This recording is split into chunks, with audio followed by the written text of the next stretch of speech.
श्रीराम समर्थ.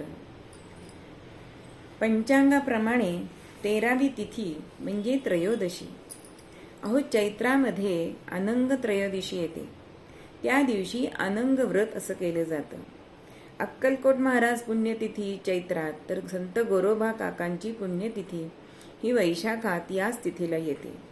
रवींद्रनाथ टागोर यांची जयंती या तिथीला ज्येष्ठामध्ये येते. अहो, शिवराज्याभिषेक सुद्धा ज्येष्ठामध्ये शुद्ध त्रयोदशीला झाला होता. आषाढात नामदेव महाराजांची पुण्यतिथी याच तिथीला असते. भाद्रपदातल्या त्रयोदशीला गोविंद प्रभू जयंती असं म्हणतात. कार्तिकातली धनत्रयोदशी ते सर्वांनाच माहिती आहे. या दिवशीचं महात्म्य म्हणजे आपण धने आणि गूळ यांची पूजा करतो. त्याचप्रमाणे धन्वंतरीचं आपण पूजन करतो, कारण धन्वंतरीचा हा जन्मदिवस. मग धन्वंतरी म्हणजे आपले वैद्यांचा हा जास्त देव सांगितलेला आहे.